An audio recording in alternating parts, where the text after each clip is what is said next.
Assalamualaikum warahmatullahi wabarakatuh.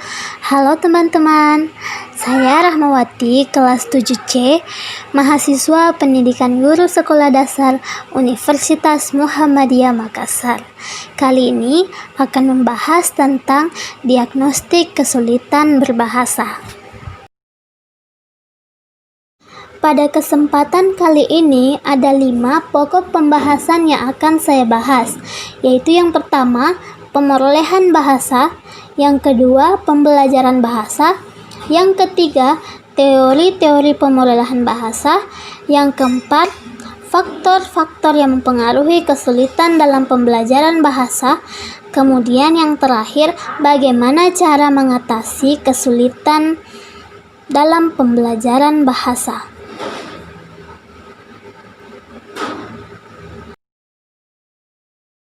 Pemerolehan bahasa.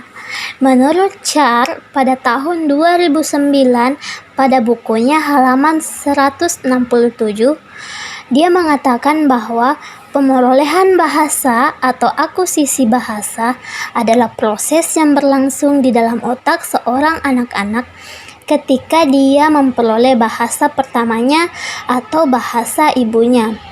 Ada 2 proses ketika seorang anak sedang memperoleh bahasa pertamanya, yaitu proses kompetensi dan proses performansi. Pembelajaran bahasa. Menurut Krashen, pada tahun 1981, pada bukunya halaman 40, dia mengatakan bahwa pembelajaran bahasa adalah penguasaan bahasa baik pada bahasa pertama ataupun bahasa kedua. Proses penguasaan bahasa sendiri meliputi penguasaan secara alamiah atau acquisition maupun secara formal atau learning. Teori-teori pemerolehan bahasa. Yang pertama yaitu teori behaviorisme. Pada teori behaviorisme ini menyoroti perilaku kebahasaan yang dapat diamati langsung dan merupakan hubungan antara rangsangan atau stimulus dan reaksi atau respon. Yang kedua, teori nativisme Chomsky. Teori ini merupakan teori penganut nativisme. Menurut teori ini, bahasanya hanya dapat dikuasai oleh manusia, sedangkan binatang tidak dapat menguasai bahasa manusia. Yang ketiga yaitu teori kognitivisme. Teori ini dipelopori oleh Jean Piaget pada tahun 1954. Di mana teori kognitivisme ini menyatakan bahwa bahasa itu salah satu di antara beberapa kemampuan yang berasal dari kematangan kognitif. Dalam hal ini, perkembangan kognitif mempengaruhi perkembangan bahasa. Yang keempat yaitu teori interaksionisme, di mana teori interaksionisme ini beranggapan bahwa pemerolehan bahasa merupakan hasil interaksi antara kemampuan mental pembelajaran dan lingkungan bahasa. Apa saja sih faktor yang mempengaruhi kesulitan berbahasa? Coba teman-teman perhatikan bagan faktor-faktor kesulitan belajar di atas. Terlihat bahwa faktor-faktor yang mempengaruhi kesulitan berbahasa ada 2, yaitu yang pertama, faktor internal yang bersumber dari dalam diri siswa dan faktor eksternal yang bersumber dari luar. Pada faktor internal ini dipengaruhi lagi oleh 2 faktor, yaitu faktor fisiologis dan faktor psikologis. Sedangkan faktor eksternal yaitu faktor yang berasal dari keluarga, sekolah, dan lingkungan sosial. Faktor fisiologis. Faktor fisiologis ini merupakan faktor yang bersumber dari dalam diri individu yang erat kaitannya dengan kejasmanian, yakni panca indera.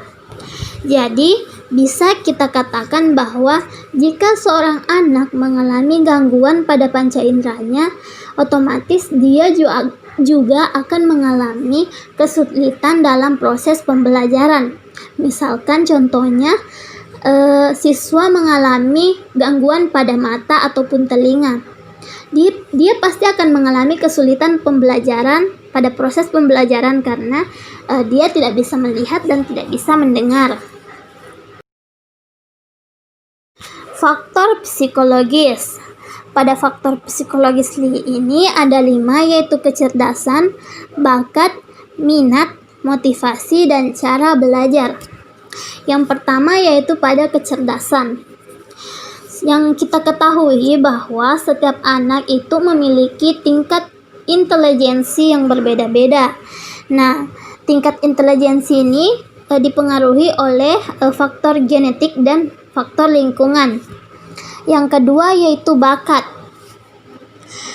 Tidak semua anak memiliki bakat yang sama, dan anak itu memiliki bakat yang berbeda-beda. Sehingga itulah yang menyebabkan anak itu memiliki kesulitan belajar berbahasa sesuai dengan bakat yang ia kuasai. Yang keempat yaitu minat. Ketika seorang anak memiliki minat tertentu pada suatu pembelajaran, maka disitulah akan tumbuh rasa senangnya dalam kegiatan pembelajaran. Yang keempat yaitu motivasi. Kita sebagai orang tua atau guru sangat penting untuk memberikan motivasi pada anak. Karena ketika anak memiliki motivasi yang baik, maka anak juga akan lebih semangat lagi dalam proses pembelajaran. Sehingga motivasi ini sangat penting untuk mendorong minat siswa dalam proses pembelajaran.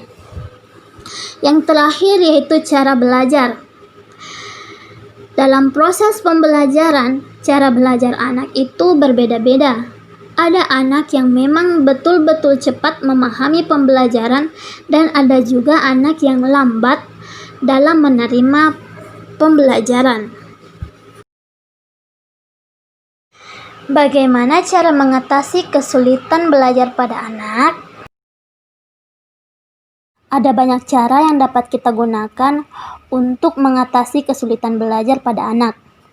Jika seorang anak mengalami kegagalan dalam mencapai tujuan pembelajaran, kita sebagai guru hendaknya melakukan beberapa program. Misalkan yang pertama, kita melakukan kegiatan remedial dengan mengulang kembali pembelajaran yang belum dikuasai dan memberikan tugas-tugas tertentu agar siswa tersebut lebih aktif kembali dalam berpikir dan mengemukakan ide-idenya. Yang kedua yaitu kita sebagai guru perlu menciptakan suasana kelas yang kondusif dan menyenangkan agar peserta didik mudah dalam memahami pembelajaran. Juga kita harus melakukan tanya jawab ketika proses pembelajaran berlangsung agar tercipta proses stimulus dan respon antara guru dan murid. Yang ketiga yaitu melakukan games dan memakai media yang menarik. Semakin menarik media yang kita gunakan, maka semakin besar pula minat siswa dalam mengikuti pembelajaran. Yang keempat yaitu motivasi. Motivasi di sini bersumber dari dua, yaitu guru dan orang tua. Tetapi yang paling utama yaitu ditujukan pada orang tua, karena peran orang tua sangat penting untuk memberikan motivasi-motivasi belajar, baik motivasi belajar intrinsik maupun motivasi belajar ekstrinsik, agar anak dapat memperoleh hasil yang memuaskan. Nah, sekian pembahasan saya mengenai diagnostik kesulitan belajar bahasa. Saya ucapkan terima kasih. Assalamualaikum warahmatullahi wabarakatuh.